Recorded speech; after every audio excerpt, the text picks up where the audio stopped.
Hey guys, it's James, and today we're talking about box squats.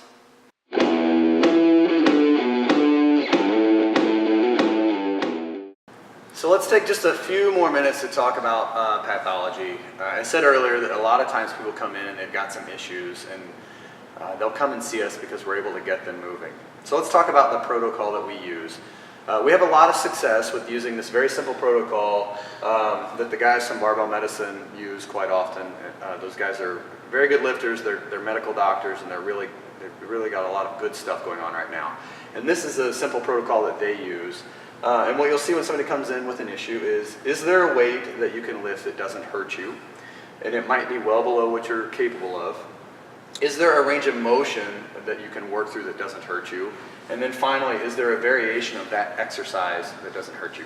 So the obvious answer here is if somebody has experience squatting, but they can't get over this injury, the first thing we're going to do is just take the weight down and see if they can squat normally. And if there is, then we're going to work it that way for a while. The second and third points is where the box squat in particular comes in. Is there a range of motion that doesn't hurt? So let's say somebody has maybe like 90 degrees of knee bending.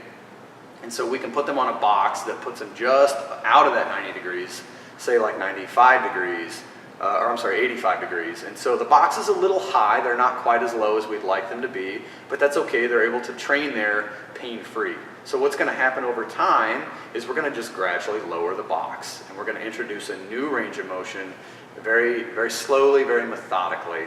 And what we have found is if you do it this way, it works every single time. So you're just going to start on a box that's a little bit high, and you work yourself down to below parallel.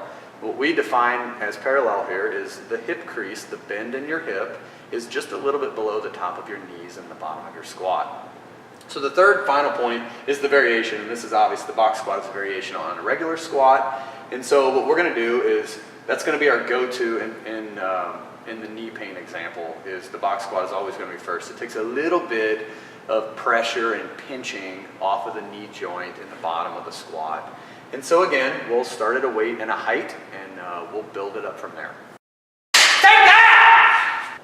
So the first thing Mark's going to do is step back out of the rack like he would, just as if he were doing the regular squat. So if you need a review on the barbell or the rack position for the squat, check out our video on the squat progression.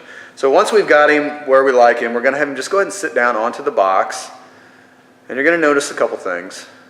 One, he sits back onto the box. So it's not straight down, it's back onto the box. His chest is a little toward the floor. And then he's going to drive his hips up off of the box. And we're really going to place a lot of emphasis on the hips off of the box. This will work his hips to a high degree. It'll also take a lot of pressure off of the knee. So go ahead and sit back onto the box again, Mark. The second thing that you'll notice is, in this case, his hip crease is just slightly above the top of his knee. So he's just a little bit above what we would call parallel. So we're pretending here that he has pain at about parallel or just below. So we would work at this level for a few sessions, and then we would try to lower the box. So go ahead and stand back up. Good. Let's do one more rep where you really sit back. Let's do it real time. Sit back, big breath.